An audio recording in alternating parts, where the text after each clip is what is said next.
ইসলামের একটা পুরো খিলাফা স্টেট যেটা আমরা বলি সেটা কায়েম হয়েছে।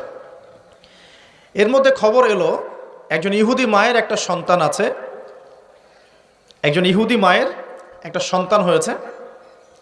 এই সন্তানটার সাথে দাজ্জালের যে আলামত এগুলো মিলে যাচ্ছে, ঠিক আছে। এই সন্তানের নাম হচ্ছে ইবনে সাইয়্যেদ। কি নাম? ইবনে সাইয়্যেদ। তো নবী সাল্লাল্লাহু আলাইহি ওয়াসাল্লাম ওমর রাদিয়াল্লাহু আনহু এবং অন্যান্য সাহাবীদের কিনে ইনভেস্টিগেট করতে গেলেন।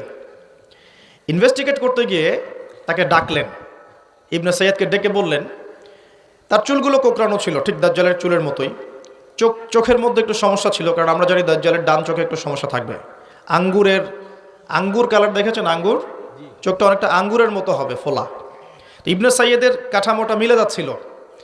নবী সাল্লাল্লাহু আলাইহি ওয়াসাল্লাম তাকে ডেকে বললেন, তুমি কি দেখো? ইবনে সাইয়্যেদ বলছে, আমি আরশ দেখি। কি দেখি? আরশ বোঝেন তো? আরশ মানে কি? এখন শোনেন, এই ব্যক্তিকে নবী সাল্লাল্লাহু আলাইহি ওয়াসাল্লাম জিজ্ঞাসা করলেন, কি তুমি কি দেখো? সে বলছে, আমি কি দেখি? আরশ। আরশ কোথায়? সমুদ্রে। তুমি তো শয়তানের আরশ দেখো। এবার দ্বিতীয় প্রশ্ন করছে, তুমি কি বিশ্বাস করো যে আমি মুহাম্মদ শেষ নবী? তুমি কি বিশ্বাস করো যে আমি মুহাম্মদ শেষ নবী? এখন এই ব্যক্তি বলছে, ব্যক্তি নাকি আসলে ছোটই বলা যায়, ইবনে সাইয়্যেদ, তার নাম কি? ইবনে সাইয়্যেদ। সে বলছে, আপনি কি স্বীকার করেন যে আমি নবী? কে বলছে? ইবনে সাইয়্যেদ। এই কথা শোনার সাথে সাথে ওমর রাদিয়াল্লাহু আনহু তিনি বলেন, ইয়া রাসূলুল্লাহ, সে তো নিজেকে নবী দাবি করছে, আপনি আমাকে অনুমতি দেন, আমি এক কোপে তার গর্দানটা নামায় ফেলে দেব। কে বলছে এটা? ওমর। এবার রাসূল সাল্লাল্লাহু আলাইহি ওয়াসাল্লামের স্টেটমেন্ট শোনেন, সহিহ মুসলিমে আছে। এবার নবী সাল্লাল্লাহু আলাইহি ওয়াসাল্লাম বলছেন যে, না ওমর দাঁড়াও, যদি সে সত্যি দাজ্জাল হয়ে থাকে, কথাটা শোনেন, যদি সে সত্যি দাজ্জাল হয়ে থাকে, তুমি তাকে হত্যা করতে পারবে না। তাকে হত্যা করবে নবী ঈসা আলাইহিস সালাম। কে হত্যা করবে? আচ্ছা। আর যদি সে দাজ্জাল না হয়ে থাকে, তাহলে নিরপরাধ মানুষকে হত্যা করার মধ্যে কোনো ফায়দা নাই। এখন একটা হাদিসে আপনি দেখলেন সে দ্বীপে বন্দী। দ্বীপে যদি বন্দী থাকবেই, আমার প্রশ্ন আপনার কাছে যে তাহলে নবী সাল্লাল্লাহু আলাইহি ওয়াসাল্লামের চেয়ে কি কেউ বেশি জানতে পারে সে দ্বীপে বন্দী আছে না নাই? নবীর চেয়ে এটা কি কেউ বেশি জানতে পারে সে এখনও দ্বীপে বন্দী অবস্থায় আছে কি নাই? এটা সবচেয়ে ভালো কে জানবেন? অবশ্যই নবী সাল্লাল্লাহু আলাইহি ওয়াসাল্লাম, তাই নয় কি? তো নবী সাল্লাল্লাহু আলাইহি ওয়াসাল্লাম যদি শিওর হবেন যে সে দ্বীপেই বন্দী আছে, তাহলে মদিনায় একজন ছেলেকে এভাবে ডেকে ইনভেস্টিগেট করার কি প্রয়োজন আছে? কথা বুঝতে পারছেন না?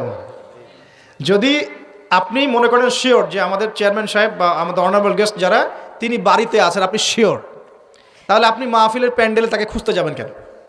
আপনি শিওর তো সে বাসায় আছে। তার মানে আপনি একটা চান্স নিচ্ছেন, সে বাসা থেকে বের হতেও পারে, নাও পারে, তাই নয় কি? তার মানে আমরা একটা চান্স পাচ্ছি এখানে, দাজ্জাল নবী সাল্লাল্লাহু আলাইহি ওয়াসাল্লামের যুগেও রিলিজ হতেও পারে, নাও পারে। এখন আমি সামনের দিকে আসছি, দেখুন তিনটা জায়গার কথা পাওয়া যায় হাদিসে। কটা জায়গা? তিনটা আমি পেয়েছি, এর চেয়েও বেশি যদি আরও কেউ গবেষণা করেন তাহলে পেতে পারেন, আমার জ্ঞানী সব কিছু নয়।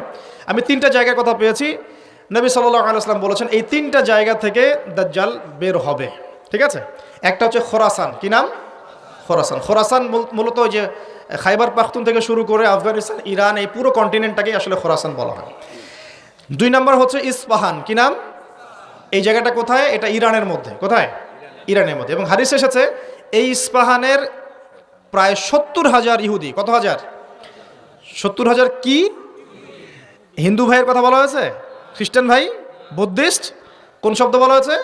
ইহুদি। আচ্ছা, মনে রাখেন, শব্দটা মনে রাখেন।